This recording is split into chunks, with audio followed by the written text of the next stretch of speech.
War Games umpires ruled that the enemy air attack had been beaten off successfully. While the amphibious task force was at sea, a smaller carrier force had moved in close to Vieques, and fast new carrier-based jet planes were softening the beaches.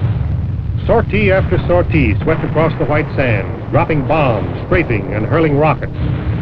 Some were diversionary attacks. Several areas were pounded in order that the enemy would not know where the main assault would be made. An advance force feinted against other beaches and further softened the invasion area.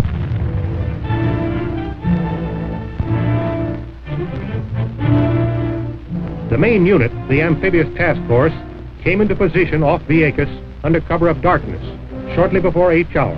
The Army and Marine troops were given their final briefing.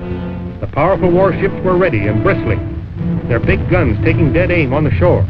Underwater demolition teams were sent in for a final check of defense installations.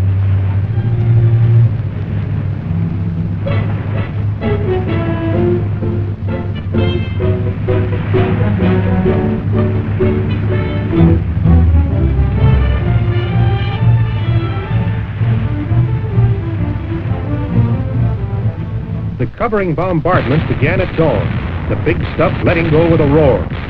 That beach at Vieques was torn and flayed by steel. Of course, defending forces had been withdrawn to positions of safety.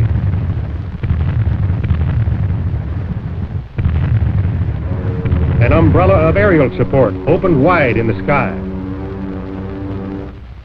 A critical phase of the amphibious assault, that of getting men and machines from ship to shore, got underway. LSTs opened their cavernous mouths and discharged amphibians. These vehicles, with their troops, left motherships as complete fighting units and formed the first assault wave.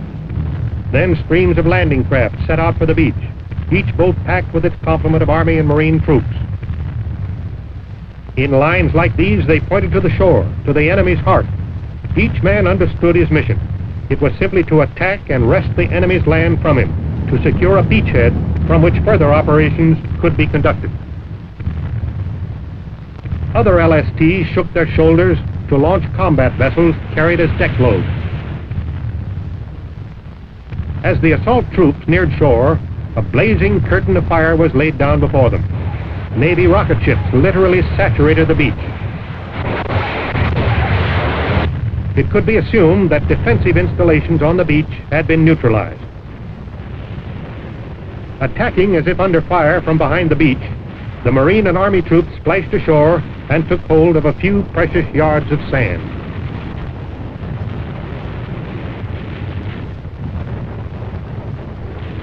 Digging in, they hung on for dear life.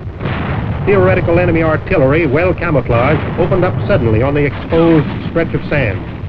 Enemy troops of the alert aggressor force stole in close for a counterattack on the landing forces. All of this fire appeared vicious, but was directed so that no personnel were endangered. Air observers quickly located the gun position. Dive bombers plastered them.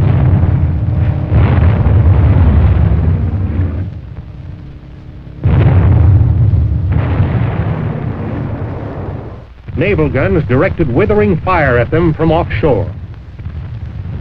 Fire was then lifted while a parachute battalion made low-altitude drops to engage the enemy in the hills behind the beach.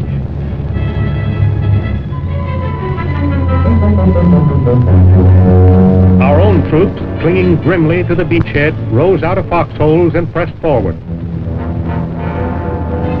Soon the beach was secured, and the combat troops made ready for the second phase of the assault. The complexity of an amphibious operation can now be revealed. Take this single boatload of Marines. They are delivering the payoff punch, the physical act of seizure. But what do you think it takes to put just one Marine ashore? Let's start with something fundamental. Food. He wants a lot of it. Weapons. Clothing.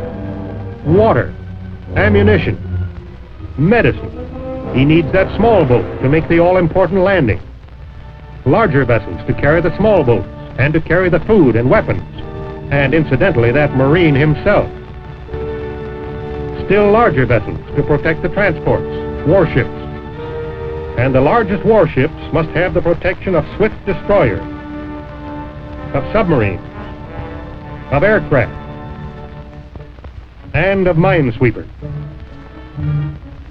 He'll want tanks and trucks to carry the fight inland from the beach, fuel for the tanks and trucks, oilers to carry the fuel. It goes on and on. The logistic needs for an amphibious operation are enormous. Each nerve in the amphibious body acts upon every other one, and all are interrelated. Once the combat troops were firmly established ashore, military housekeeping had to be set up in a big way. First, Marine helicopters came in to remove simulated casualties. Troops ruled hit by enemy fire, according to the war games umpires.